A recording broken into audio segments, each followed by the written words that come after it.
Sebenarnya kalau saya ini Pak, kalau pemakai enggak. Jualan sabu juga enggak, cuman hanya istilahnya ngikut. Kayak kalau bahasa sekarang ini kurir gitu.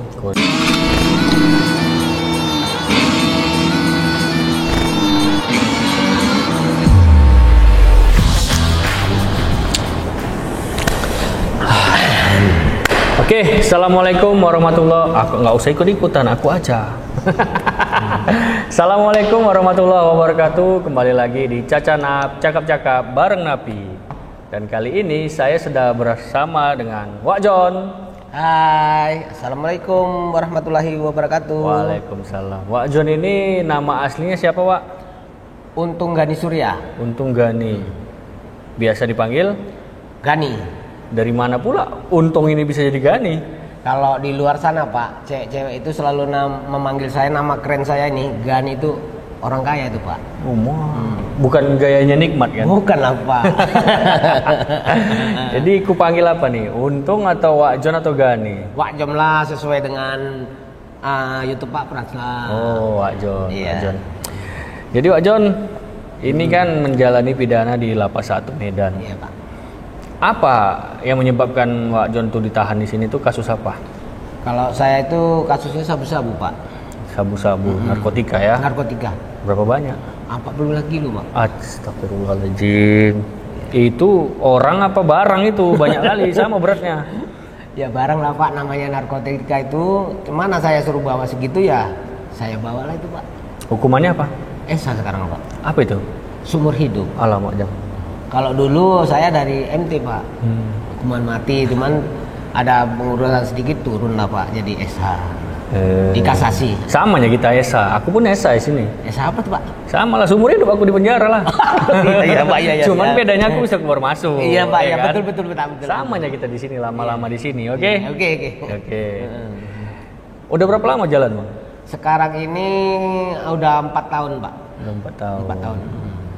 Dari pertama ditangkap 4 tahun. 4 tahun. Sebelum dari sini dari lapas mana? Pertama ditangkap BNN Pusat, kamu dibawa ke BNN Pusat tuh di Tangerang. Tangerang. Dibawa ke sana selama 3 bulan lebih. Udah gitu dibalikkanlah di Sirge, Lapas Sergi. Tebing. Ya. Masuk di Tebing ya? Tebing. TKP di mana? TKP di Perbongan Pak. Oh, Perbongan. Simpang Pantai Cermin. Simpang Pantai Cermin? Iya. Bukan dari Pantai Cerminnya? Enggak, di Simpang Pantai Cermin itu Pak, di apa namanya, ada joglo di situ namanya Sirge Ward. Pom bensin lah. Oh iya, tahu. Oh, yang ada pasar malamnya itu apa? Iya, lapangan. Pasar kaget malam itu ya? Iya. Gitu Pak. Jadi kronologinya kayak mana Bang? Boleh ceritakan sedikit tentang kasus Abang ini kayak mana? Iya, bisa saya ceritakan Pak. Dulu saya itu kan susah Pak. Keuangan juga susah, kerjaannya susah. Saya itu kan hobinya lagayam. Loh, kerjaan di luar apa? Lagayam? Lagayam, cuman ya sambilan ada, memang kan saya kan hobinya juga masak, jualan lah.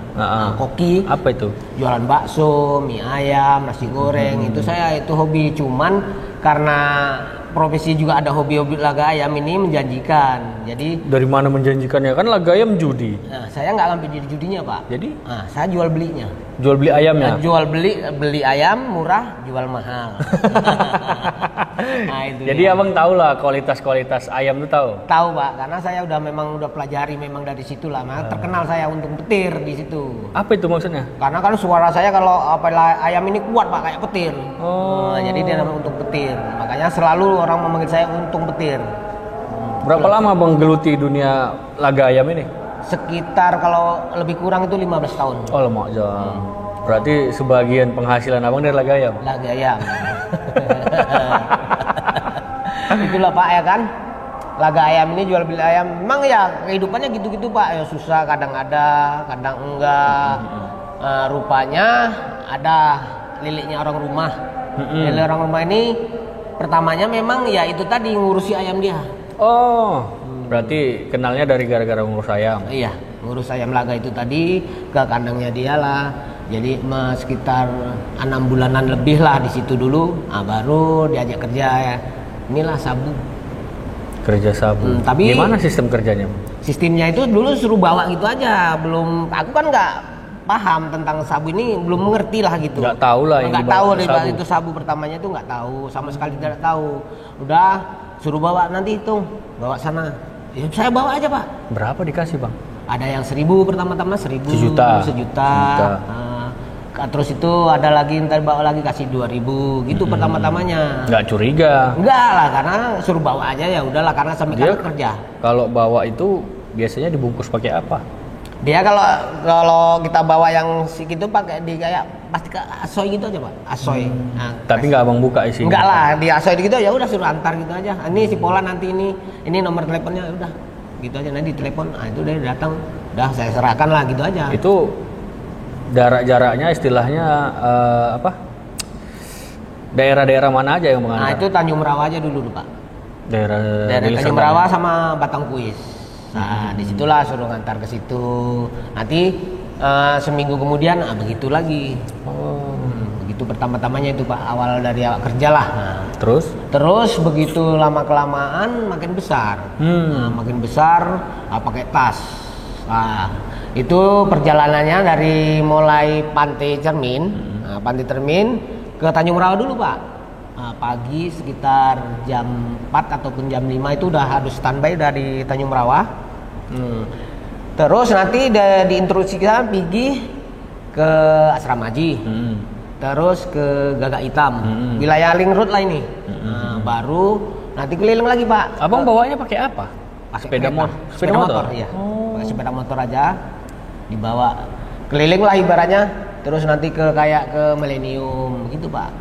Nah itu per minggu, kadang per setengah bulan. Berarti nggak tiap hari lah ya? Nggak tiap hari. Nggak tiap hari. Oh gitu. Itulah cara kerjanya Pak. Udah berapa kali Abang antar? Aku udah 3 kali Pak. 3 kali, yang keempat kali ketangkap? Iya, keempat kali ketangkap lah ini. Dalam barbutnya itu 45 kilo Pak. Oh majang. Itu 45 kilo bawanya pakai apa? Pakai kereta. Pakai kereta juga? Pakai kereta. Abang ditangkap pakai kereta? Nah, posisinya ketangkap itu Pak, saya sudah siap mau menyerahkan ke orang. Tapi barang sama Abang? Enggak, barang udah selesai. Udah selesai? Udah selesai sama orang yang jemput. Orang yang jemput itu ketangkap. Berarti Abang nggak ada BB dong? Nggak ada, sama sekali nggak ada. Waktu ketangkapan itu Pak, orang itu kan ketangkap. Posisi saya ini kan ngantar yang satu tas itu kan ke bandara. Ke bandara, di jalan bandara Kuala Namu. Nah, itulah ya? ditelepon suruh balik. Nah itulah ke Sigirboard. Nah Sigirboard itulah di Sigirboard. Aku bilang sama kawanku, aku bilang janganlah di sini, kayaknya kok. Abang ini berdua? Bertiga sama yang lolos. Bertiga, maksudnya satu kereta? Enggak, 2 kereta. Nah, yang satu kereta sendiri, aku boncengan. Dah. Aku bilang jangan di sini, kok kayaknya nggak enak kali. Perasaanku nggak enak, aku bilang gitu. Ini kan wilayahmu katanya. Ngapain kok takut? Bukan masalah takut, perasaanku nggak enak aja. Udah layuk lah, geraklah kami ke situ. Gerak, baru pesen teh manis akunya Pak. Aku bilang sama yang jualan itu, teh manis satu, bilang gitu. Begitu teh manis mau dibikin langsung ditangkap, digerebek itulah. Sebenarnya kalau saya ini Pak, kalau pemakai enggak. Jualan sabu juga enggak, cuman hanya istilahnya ngikut. Kayak kalau bahasa sekarang ini kurir gitu. Kurir. Nah, kurir. Iya, karena kan Abang berandil di situ mengantar. Iya, mengantar. Sebagai perantara. Nah, walaupun Abang bilang Abang nggak tahu ya, mungkin yang diberikan ini mengaku Abang yang ngantar gitu. Iya. Cuman kan kalau kita pikir-pikir, Abang BB nggak ada, tapi kok bisa dihukum seumur hidup? Itulah Pak, saya nggak taunya kayak gitulah kejadiannya. Karena kenapa? Karena kalau menurut dari cerita di Jakarta sana, nah, itu kan barang ini kan dari Malaysia. Nah, dari Malaysia, dari laut ini Pak, dari laut. Nah, ada yang jemput, turunlah ke darat Pantai Cermin. Itu katanya kan internasional. Jaringan internasional. Nah, jaringan internasional. Itu katanya, makanya. Berarti ini dari hulu sampai hilir ketangkap semua? Tangkap semua Pak. Dari yang ngambil sampai yang Abang serahkan pun ditangkap? Iya, tangkap juga. Berapa orang Bang? Semuanya di sini 8 orang. Yang terlibat 8? Yang terlibat, terus yang satu DPO kena juga di sini, hari 9. Oh, 9. 9. 9-9-nya hukuman seumur hidup? Nggak ada yang MT Mati. 3, Hukuman mati 3, Terus? seumur hidup 5. Nah itulah. Jadi yang satu lagi kan lain ya kan, si kawan itu dari sekarang itu MT.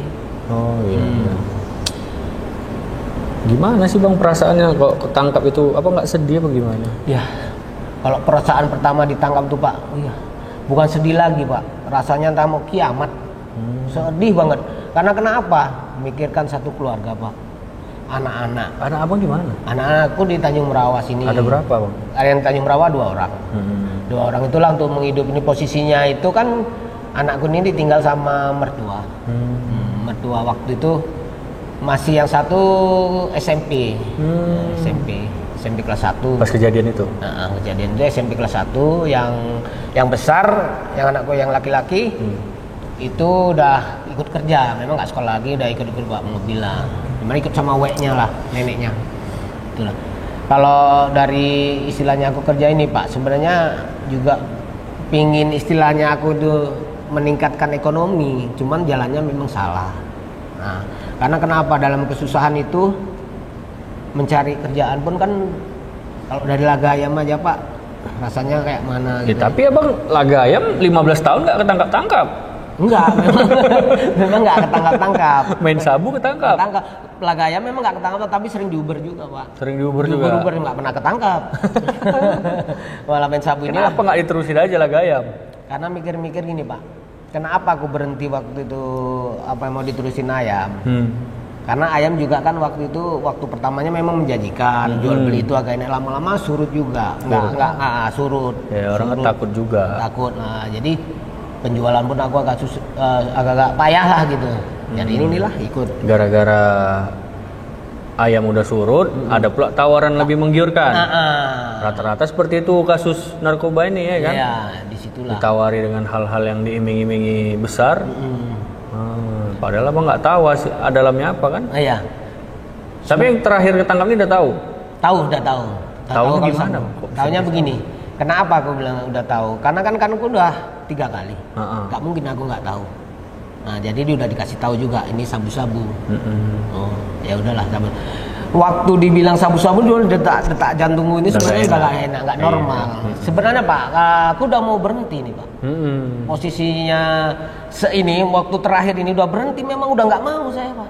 Udah off lah memang aku. Soalnya pun saya kan baru nikah. Duh. Iya baru nikah. Umur terakhir. berapa? Sekarang.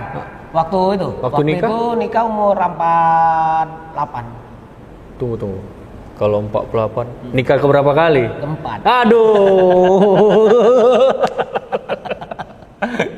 Kacau. Itu pun baru seminggu Pak. Nggak nyampe seminggu. Dari laga ayam aja bisa 4 istrinya.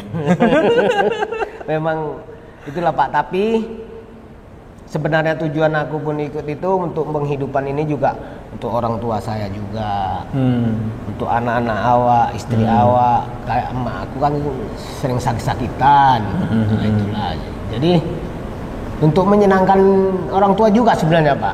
Ya cuman kan salah, kalau udah tahu jalurnya salah ngapain diteruskan? Memang betul Pak, itulah kesalahannya. Dari itulah aku terus ngambil sikap juga sekarang kayak di penjara ini.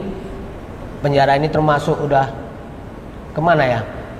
Baguslah di penjara ini, dididik di sini bagus, orangnya dibina dengan bagus, fasilitas di penjara ini nggak kayak yang dibayangkan di luar Pak. Bagus di penjara ini memang cukup, kalau aku bilang mantap.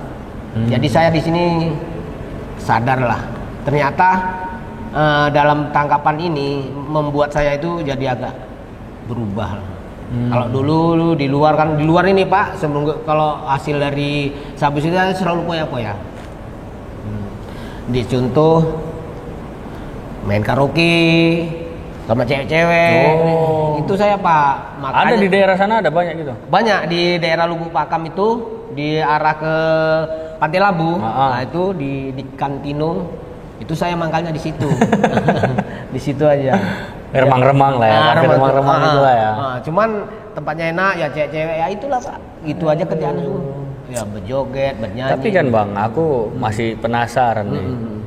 Sebenarnya alurnya datangnya narkoba ini Abang tahu dari mana? Kalau aslinya aku memang nggak tahu, cuman ceritanya ini katanya dari Malaysia. Dari Malaysia. Dari Malaysia ini oknumnya itu kita apa orang Malaysia yang antar kemari? Orang kita, orang kita juga. Tapi orang kita ini udah di sana. Oh. Orang kita udah ada tinggal di sana. Nah, itulah penghubungnya. Nah, dia bawa kemari. Nanti dari sini ada yang jemput di tengah. Nah, begitulah ceritanya. Berarti bisa jadi negara tetangga pun produksi ya? Kalau itu saya kurang tahu, Pak. Kurang tahu kalau itu masalah kayak gitu saya tidak tahu. Oke lah. Jadi harapan abang ke depannya itu apa? Gimana? Seperti apa? Kalau harapanku ke depannya ini ya, semoga dalam pemerintahan ini ya Pak, ya lebih bagus dalam istilahnya undang-undang. Untuk kita ini kayak ini kan kurir ya Pak. Nah, supaya terbagus, jangan terlalu tinggi lah, hukuman gini bisa turun lagi. Gerasi lah gitu. Kalau ya, misalkan kurir dikasih gerasi gitu. lah kayak gitulah Pak. Karena kenapa? Bebannya memang di sini kalau kita nggak kuat Pak, bisa hang juga Pak. Sedih loh Pak. Kadang-kadang kan kalau waktu mau tidur, kadang-kadang memikir, apalah aku tinggi sementara keluarga kayak mana. Terpikir tuh Pak, nggak ada yang nggak tahu kalau kita manusia berapa, ya? Umur kayak aku sekarang ini umurnya udah jalan 53. Setengah abad ya. Setengah abad. Kalau dipikir-pikir mak pingin juga istilahnya berkumpul lagi sama keluarga kayak mana dulunya sama keluarga gitu istilahnya. Ini kan di sini ya memang kan zaman ini kan payah Pak untuk bertamu, jadi kan nggak bisa juga bertemu. Ya kita maklumi juga karena lagi masa pandemi kan. Jadi harapannya itu aja. Harapannya itu yang penting, pokoknya ya Indonesia tetap jaya. Semoga ya dipikirkanlah kayak kami ini napi, dipikirkan kayak mana. Bukannya enak di dalam penjara ini, tak ada enaknya. Walaupun di sini cukup semuanya ada. Ibaratnya kayak gitu, tetap semua itu diperhatikan oleh pemerintahan di sini juga, pegawai-pegawai di sini. Ya kita akui Pak, aku jempol. Karena kenapa? Di sini betul-betul dibina kita. Bukan nggak banyak nih yang dari mana-mana juga, tapi tengoklah kehidupannya di sini. Nggak dibiar-biari, ada yang sakit juga semuanya. Tengoklah, semua dipeduli. Itu tadi fasilitas dari lapas itu kan tergantung dari pemerintahan juga. Dari kementerian, dari dirjen kita. Tapi kan di sini enak abang udah main YouTube sekarang. Aku karena ada Pak Pras lah. Jadi bisa terkenalnya dari YouTube ini ya karena dari dulu tuh pingin juga melawak. Di sini juga ya ini Pak, hikmahnya juga ada. Jumpa sama bapak kan istilahnya udah dikasih waktu, dikasih kesempatan untuk main YouTube di sini, bahkan ikut audisi di sini dari bapak juga yang istilahnya untuk kebaikan saya supaya bapak juga lah. Karena kalau aku tengok Wak Untung ini, Bang Wak John ini bisa acting gitu, bisa ngarang cerita juga kan, improvisasinya juga tinggi gitu kan. Jadi ya aku juga semangat juga ngajak Wak John itu. Aku cukup terima kasih sama bapak lah. Udah membantu saya di semangatnya semuanya. Bapak selalu membantu, selalu ngasih arahan, pengertian sama saya. Itu saya cukup berterima kasih Pak. Itu cukup berterima kasih kali. Aman Gon? Lanjut masih kan? Berapa menit? 18. Jadi Wak John, ini kan hukuman Wak John ini seumur hidup. Iya. Udah pasti lama di sini kan. Ya, Pak.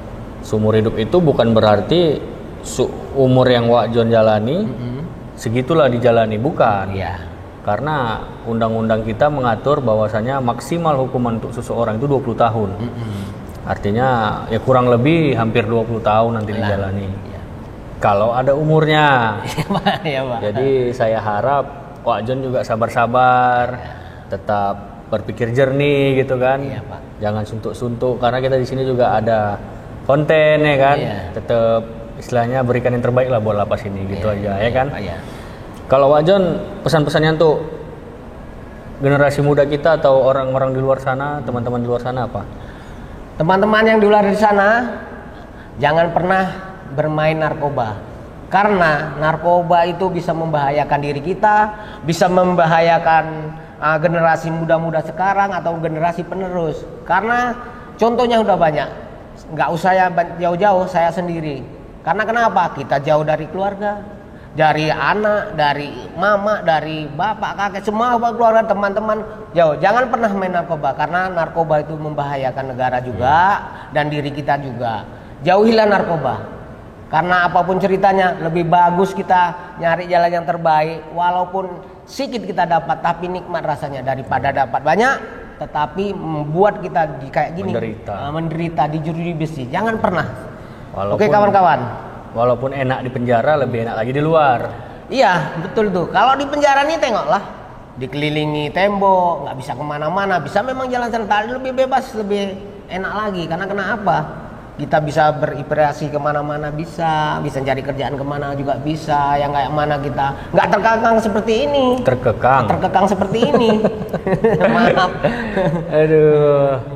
Ada lagi mau disampaikan, Wajon? Jadi apapun ceritanya, jangan pernah main narkoba dan tetaplah tonton terus channel ini ya. Tonton terus channel Mr. Pras.